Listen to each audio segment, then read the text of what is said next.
मैं Akshay Narayan Pareek, assistant professor sociology, government college Bundi, आप सभी का स्वागत करता हूं राजकीय महाविद्यालय बूंदी के ऑफिशियल यूट्यूब चैनल में। प्यारे विद्यार्थियों, आज का ये वीडियो बीए फर्स्ट ईयर के विद्यार्थियों के लिए इम्पोर्टेंट है। साथ ही जो कि फर्स्ट ईयर का पहला पेपर है समाजशास्त्र के सिद्धांत प्रिंसिपल्स ऑफ सोशोलॉजी, उसमें जो समाजशास्त्र की मूल अवधारणाएं हैं जिसके अंतर्गत हम लोग समाज, समुदाय, संस्कृति, ये सभी टॉपिक्स पढ़ते हैं। तो आज उसी का एक टॉपिक समाज या सोसाइटी, जिसकी हम लोग चर्चा करेंगे। तो आज का ये वीडियो इसलिए भी महत्वपूर्ण है क्योंकि जब भी हम बीए फर्स्ट ईयर में अध्यापन शुरू करते हैं या पढ़ाई शुरू करते हैं तो ये अत्यंत महत्वपूर्ण हो जाता है कि जो समाजशास्त्र विषय है, जिसे केवल ये समझा जाता है या ये आम धारणा पाई जाती है कि समाजशास्त्र में समझना क्या है, क्योंकि वास्तव में समाजशास्त्र में समझना कुछ नहीं है, लेकिन समाज की समझ को बढ़ाना। साथ ही जैसे जैसे हम समाजशास्त्र को पढ़ते हैं तो उसमें समझ की अत्यधिक आवश्यकता होती है। इसलिए ये अत्यंत आवश्यक है कि हम लोग ध्यान से जो समाजशास्त्र की मूल अवधारणाएं हैं उनको पढ़ें, उनकी चर्चा करें और जानने का प्रयत्न करें कि वास्तव में समाजशास्त्र क्या है। क्योंकि एक आम बोलचाल में जब हम पढ़ते हैं कि समाज, जो समाज शब्द है, वो हमें लगता है कि जो भी कुछ हम हैं या व्यवहारिक रूप में जिसे हम जीते हैं या जिसमें हम रहते हैं वो समाज कहलाता है। परंतु जब सैद्धांतिक दृष्टिकोण से या सब्जेक्ट के दृष्टिकोण से हम देखते हैं कि वास्तव में समाज क्या है, समाज की विशेषताएं क्या है, हम कैसे समाज का अर्थ और परिभाषा दे सकते हैं, साथ ही समाज के अनेक पहलू ऐसे हैं जो कि जिनसे हम अभी तक अनभिज्ञ होते हैं। तो चलिए विद्यार्थियों, शुरुआत करते हैं। सबसे पहले समाज का सामान्य अर्थ, कि जब हम बोलचाल में बोलते हैं कि समाज क्या है तो हम कहते हैं कि व्यक्तियों का समूह ये समाज है, या यदि हम कहेंगे कि एक भीड़ जा रही है, कहीं पे एक भीड़ जा रही है तो उस भीड़ को देख के हम कहते हैं कि ये समाज है।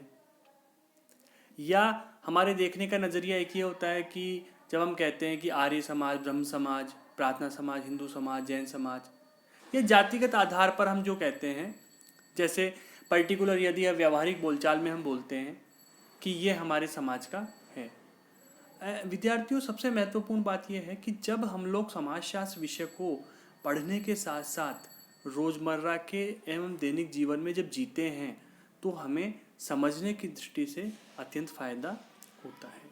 तो जब हम कहते हैं कि हमारा समाज, तो वहाँ पे हमारे समाज का तात्पर्य किसी जाति, समुदाय या धर्म विशेष से होता है।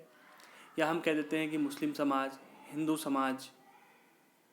तो ये सभी ऐसी चीज़ें हैं जिसमें हम ये देखते हैं कि ये सब हम केवल व्यवहारिक रूप में बोलते हैं। जब हम समाजशास्त्र विषय को पढ़ते हैं तो इसे अन्य प्रकार से परिभाषित हम लोग कर सकते हैं। जैसे हम लोग देखेंगे तो किसी व्यक्ति के द्वारा इसे समाज के रूप में, समिति के रूप में, धर्म के रूप में, जाति के रूप में विभिन्न प्रकार से परिभाषित किया जाता है। परंतु हम लोग यहाँ आप देखेंगे कि जो समाजशास्त्र विषय है उसमें समाज का क्या अर्थ होता है, या समाजशास्त्र विषय के अंतर्गत हम समाज को कैसे परिभाषित कर सकते हैं। तो विभिन्न विचारकों ने जो समाज है उसकी परिभाषा दी है। जैसे मैकाइवर और पेज ने कहा है कि समाज को सामाजिक संबंधों के जाल या ताने बाने के रूप में परिभाषित किया जा सकता है। आपने संबंधों की इस सदैव परिवर्तित होने वाली जटिल व्यवस्था को समाज माना है। अब यदि हम लोग देखेंगे कि मैकाइवर और पेज की परिभाषा, तो बिल्कुल स्पष्ट हो जाएगा ये कि व्यक्तियों का समूह समाज नहीं बनता है, व्यक्तियों का समूह मिलके समाज का निर्माण नहीं करता है। जबकि जो व्यक्तियों के मध्य पाए जाने वाले संबंध हैं, ये जो संबंधों का ताना बाना है कि एक व्यक्ति दूसरे व्यक्ति से और दूसरा व्यक्ति उस पहले व्यक्ति से कैसे संबंध रखता है या उनके अंतर्गत कैसे संबंध पाए जाते हैं, ये जो जटिल व्यवस्था है संबंधों की, इसे समाज कहा जा सकता है। जैसे पार्सन्स ने कहा है, समाज को उन मानवीय संबंधों की संपूर्ण जटिलता के रूप में परिभाषित किया जा सकता है जो साधन साध्य संबंधों के रूप में क्रिया करने से उत्पन्न हुए हों, चाहे वे यथार्थ हो या प्रतीकात्मक। अब जो पार्सन्स हैं उन्होंने अपनी परिभाषा में सबसे इम्पोर्टेंट चीज़ क्या बताई है कि क्रिया, कि किसी भी उद्देश्य की पूर्ति के लिए जो साधन के रूप में जो कार्य किया गया उसको क्रिया कहा जाता है, और उस क्रिया के परिणाम स्वरूप जो उत्पन्न जो संबंध हुए है ना, उन सामाजिक संबंधों और इन सामाजिक या मानवीय संबंधों से बनने वाली जटिलता को समाज कहा जाता है। कि पार्सन्स ने भी उस क्रिया के परिणाम स्वरूप जो संबंध उत्पन्न हुए, तो उन मानवीय संबंधों से जो जटिलता या जटिल व्यवस्था उत्पन्न हुई वो समाज कही जाती है, समाज, उसको समाज कहते हैं। वैसे गिडिंग्स कहते हैं, समाज स्वयं संघ है, संगठन है, औपचारिक संबंधों का योग है जिसमें सहयोग देने वाले व्यक्ति एक दूसरे के साथ जुड़े होते हैं। अर्थात जो गिडिंग्स है उन्होंने समाज के लिए जो सहयोगी संबंध है उनको आवश्यक माना है। कहने का तात्पर्य है कि सभी विचारकों ने समाज को सामाजिक संबंधों के रूप में परिभाषित किया है कि सामाजिक संबंध क्या है समाज के मध्य या व्यक्तियों के मध्य, वो ही समाज का निर्माण करते हैं। अब देखेंगे हम लोग समाज की विशेषताएं, कि वे कौन सी विशेषताएं हैं जो समाज के अंतर्गत पाई जाती है या जिन विशेषताओं से समाज का निर्माण होता है। पहला है पारस्परिक जागरूकता। हम सभी जानते हैं कि पारस्परिक जागरूकता क्या होती है, म्यूचुअल अवेयरनेस। जागरूकता का तो अर्थ हम सब समझते हैं कि किसी भी चीज़ के बारे में चेतन होना या जागरूक होना। तो जो समाज है उसकी पहली विशेषता है पारस्परिक जागरूकता। जब तक लोग एक दूसरे से प्रत्यक्ष या अप्रत्यक्ष रूप से परिचित नहीं होते या परिचित नहीं होंगे, तब तक उनमें जागरूकता उत्पन्न नहीं हो सकती और उनमें अंतःक्रिया भी नहीं हो सकती। और यदि जागरूकता नहीं होगी वो एक दूसरे को प्रभावित नहीं करेंगे। तो जब प्रभावित ही नहीं करेंगे तो उनमें किसी प्रकार के संबंध उत्पन्न नहीं होंगे। इसलिए सबसे पहली जो विशेषता है समाज की वो है पारस्परिक जागरूकता, कि जब एक लोगों में एक दूसरे के लिए जागरूकता होगी तब उनमें संबंध निर्मित होंगे, और ये जो निर्मित संबंध हैं इनकी जटिल व्यवस्था ही समाज का निर्माण करती है। दूसरा है समाज अमूर्त है, सोसाइटी इज एब्स्ट्रैक्ट। एब्स्ट्रैक्ट का मतलब होता है जो कि यदि हम सामान्य बोलचाल में देखें तो दो चीज़ें हैं, एक मूर्त और एक अमूर्त। मूर्त जो हमें दिखाई देती है, अमूर्त जो हमें दिखाई नहीं देती है। तो जब भी हम व्यवहारिक रूप से समाज को समझते हैं और या समाज को परिभाषित करने का प्रयत्न करते हैं तो हम सबसे बड़ी गलती क्या करते हैं, हम गलती करते हैं कि समाज को व्यक्तियों का समूह बताते हैं, और व्यक्तियों का समूह बताते ही जो हमारी समाज की डेफिनेशन है वो गलत हो जाती है। क्योंकि समाज एक अमूर्त व्यवस्था है, पारस्परिक संबंधों से निर्मित व्यवस्था है। अतः जो सोसाइटी है वो एब्स्ट्रैक्ट है, मतलब अमूर्त है, वो दिखाई नहीं देती है। क्यों? क्योंकि कभी भी व्यक्तियों के मध्य होने वाली अंतःक्रिया और पारस्परिक संबंधों को हम देख नहीं सकते हैं। सॉरी। तीसरा है समाज में समानता एवं असमानता। हम समझते हैं कि समानता क्या होती है और असमानता क्या होती है। जब दो चीज़ों में एक जैसी चीज़ हमें देखने को मिलती है वो समानता, और भिन्न भिन्न प्रकार की चीज़ें देखने को मिलती है तो वो असमानता कहलाती है। तो किसी भी समाज की ये दोनों ही विशेषताएं होती है, अर्थात समाज के अंतर्गत समानता भी पाई जाती है और समाज के अंतर्गत असमानता भी पाई जाती है। अगला है समाज में सहयोग एवं संघर्ष। सहयोग का तात्पर्य सहयोग वो है जो मनुष्य एक दूसरे के लिए अच्छा करता है या एक दूसरे को एकता के सूत्र में बांधने का प्रयत्न करता है। संघर्ष जिससे विघटन की स्थिति उत्पन्न होती है या एकता के सूत्र कमजोर होते हैं या मनुष्य एक दूसरे से पृथक होता है। तो समाज की ये भी एक विशेषता है कि समाज के अंतर्गत ये दोनों ही विशेषताएं अत्यंत आवश्यक है या पाई जाती है। और सहयोग और संघर्ष दोनों ही सार्वभौमिक रूप से हम देख सकते हैं। यदि व्यवहारिक रूप में भी हम देखेंगे तो हम समाज में पाएंगे कि समाज के अंतर्गत सहयोग की भावना भी है या मानवीय संबंधों में सहयोग की भावना भी होती है, साथ ही संघर्ष की भावना भी पाई जाती है।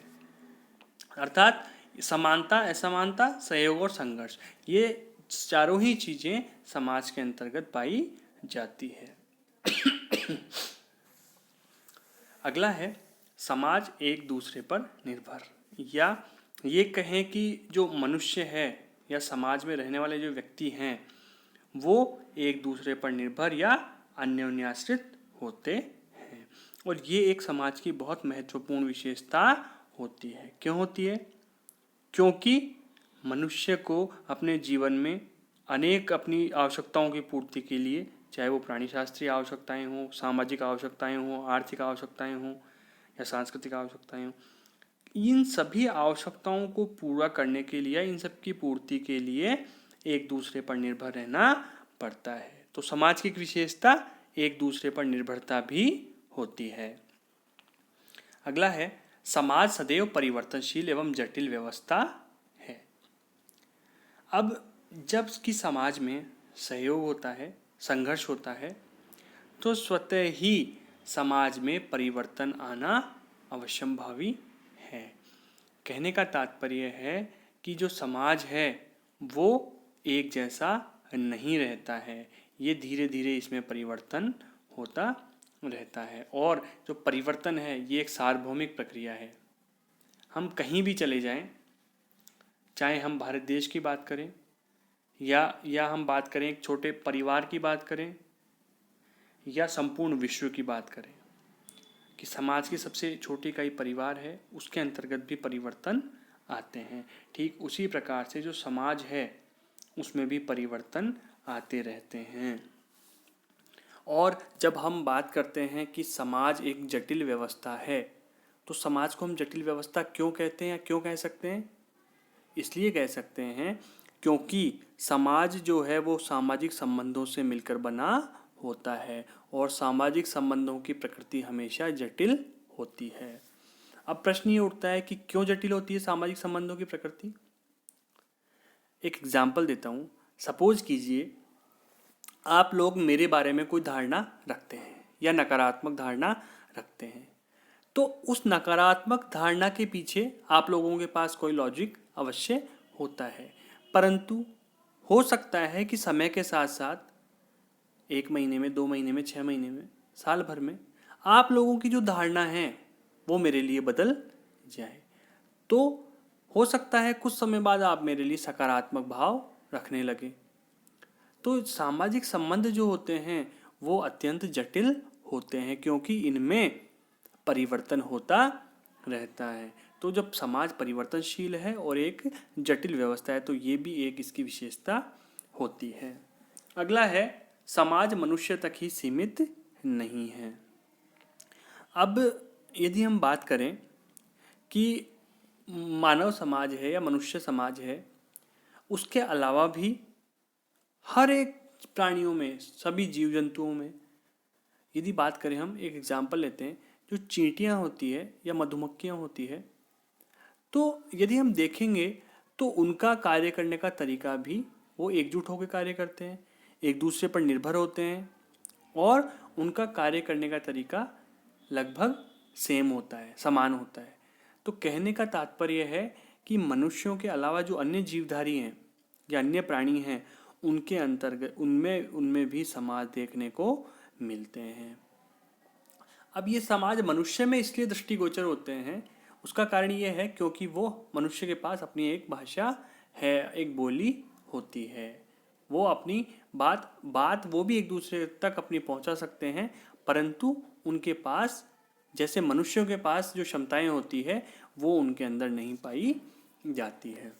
तो ये सब जो हमने पढ़ा वो हुई समाज की विशेषताएं, कि वे कौन सी विशेषताएं हैं जो प्रत्येक समाज में, लगभग हर समाज में ये विशेषताएं पाई जाती है, वो चाहे कहीं का भी समाज हो, कोई सा भी समाज हो। आगे हम देखेंगे।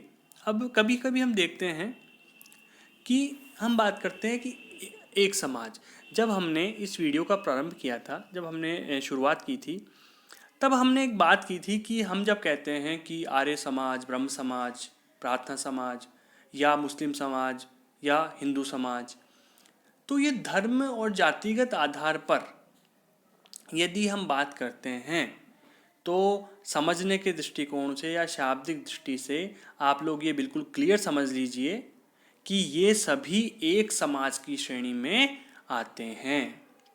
अर्थात जो समाज होता है वो अलग है और एक समाज है वो अलग है।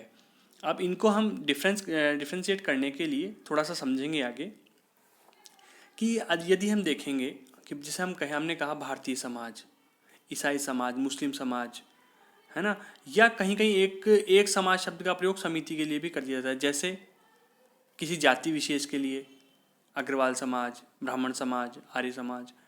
तो जो ये एक समाज शब्द है ये एक विशिष्ट जीवन विधि या किसी एक पर्टिकुलर संस्कृति का बोध हमें करवाती है। अर्थात जो लोग एक पर्टिकुलर समूह की बात करते हैं या एक निश्चित भौगोलिक क्षेत्र की बात करते हैं जिनकी एक अपनी एक विशिष्ट संस्कृति होती है, वो एक समाज के अंतर्गत आते हैं। तो ये बिल्कुल क्लियर है कि समाज और एक समाज, जो समाज है वो विस्तृत या बड़ी अवधारणा है और एक समाज उसका एक पार्ट होता है।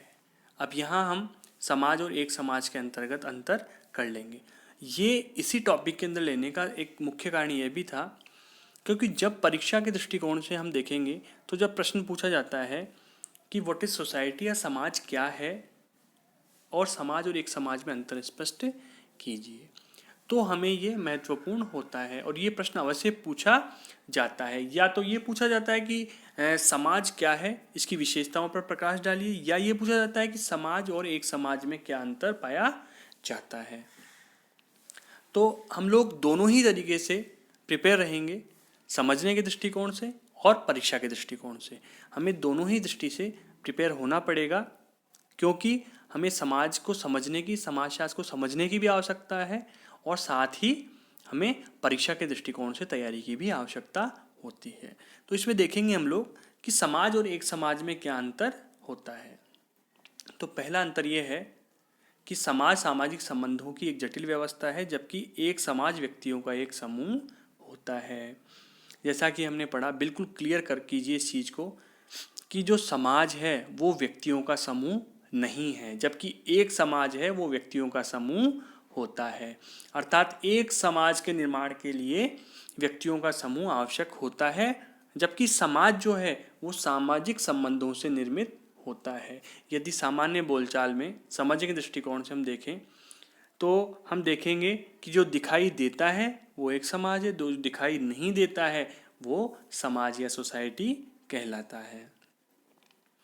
अर्थात सामाजिक संबंध इज इक्वल टू समाज। हम ये समझ सकते हैं कि जो सामाजिक संबंध है, सामाजिक अंतःक्रिया है या मनुष्य में आपस में पाए जाने वाले जो परस्पर संबंध हैं उनसे मिलकर समाज का निर्माण होता है। दूसरा है सामाजिक संबंधों के अमूर्त होने के कारण इनसे निर्मित व्यवस्था अर्थात समाज भी अमूर्त है। तो ये क्लियर है बिल्कुल कि जो समाज है वो सामाजिक संबंधों से मिलकर बना होता है, इसलिए ये अमूर्त होता है। और जो एक समाज है वो व्यक्तियों का एक समूह होता है। जैसे हमने पहले ही कहा कि हमने बात की कि ब्राह्मण समाज या आर्य समाज या कोई और अन्य समाज, तो समाज, एक समाज से पर्टिकुलर आशय है कि ब्राह्मण जो हैं वो एक समाज का निर्माण करते हैं। वो समाज का निर्माण नहीं, वो एक समाज का निर्माण करते हैं। परंतु यदि लोगों के मध्य संबंधों की हम बात करें तो वो मिलकर समाज का निर्माण करते हैं। समाज एक जटिल व्यवस्था है जबकि एक समाज अपेक्षाकृत एक सरल संगठन है। ये बिल्कुल स्पष्ट है कि जो समाज है वो एक जटिल व्यवस्था है। क्यों? क्योंकि वो मानव संबंधों से, पारस्परिक संबंधों से मिलकर बना होता है, जबकि जो एक समाज है वो उसकी अपेक्षा सरल संगठन होता है। अगला है, समाज का अपना कोई भौगोलिक क्षेत्र नहीं होता है। हम समाज को भौगोलिक क्षेत्र में नहीं बांध सकते या सीमाओं में नहीं बांध सकते हैं। जो संपूर्ण विश्व हैं उनके मानव संबंधों से निर्मित समाज होता है, जबकि जो एक समाज होता है उसका एक भौगोलिक संगठन हो सकता है। अगला है, समाज में व्यक्ति का उत्तरदायित्व असीमित होता है जबकि एक समाज में सीमित होता है। जो समाज है वो एक व्यापक अवधारणा है, इसलिए जो व्यक्ति के दायित्व हैं वो भी अत्यंत व्यापक होते हैं, अर्थात असीमित होते हैं। और एक समाज में जो ये होते हैं ये सीमित होते हैं, व्यक्ति के दायित्व सीमित होते हैं।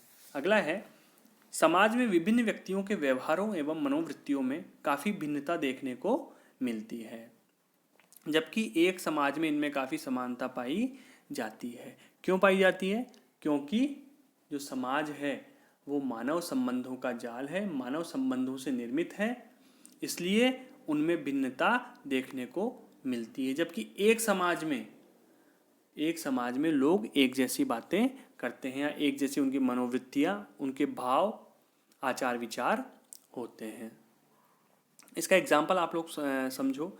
यदि सपोज करना, हम चाहे गांव की बात हो चाहे शहर की बात हो, हम जब भी ये कहते हैं कि हमारे समाज का फंक्शन है, प्रोग्राम है या कार्यक्रम है, तो जब हम जाते हैं तो वहाँ एक संबंधित समुदाय के या संबंधित जाति वर्ग विशेष के लोग ही मौजूद होते हैं।